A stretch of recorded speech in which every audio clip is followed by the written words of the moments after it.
Long ago, in a quiet village, there lived a little girl named Maya who loved visiting her grandmother's house.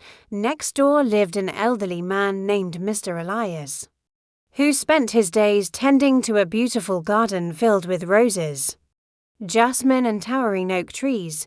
One afternoon, Maya, who was known for her adventurous spirit, wandered into Mr. Elias's garden.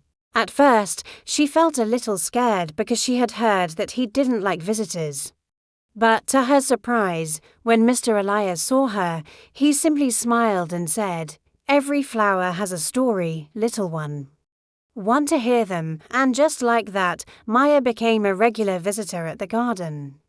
Every day after school, she would run to Mr. Elias's house and they would spend hours talking about the plants. He taught her how to care for them, how to listen to their needs, and how to understand their language. Maya learned that the roses needed lots of water and sunlight, while the jasmine preferred shade, and the oak trees loved the company of birds who nested in their branches. As she tended to the garden, Mr. Elias shared stories about each plant, tales that had been passed down to him from his grandfather.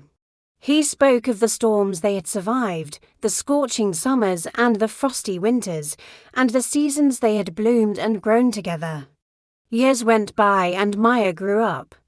She moved to the big city to study and started her own family.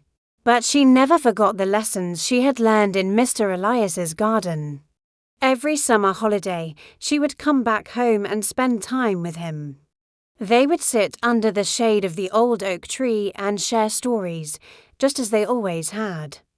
One spring morning, Maya returned to the village with her young son.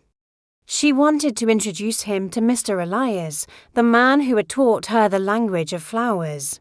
As Maya and her son approached the house, he ran into the garden, his eyes wide with wonder. "It's just like a magical forest," he exclaimed. Overjoyed to see the next generation interested in his beloved garden, Mr. Elias welcomed them with a warm smile. He spent the entire afternoon teaching them about the plants, sharing the stories that had been passed down to him. And so the friendship between Maya and Elias continued to blossom, connecting generations through the language of flowers. The garden became a place where the past, present and future intertwined, reminding them that true friendship never fades, it simply grows and passes on like seeds carried by the wind.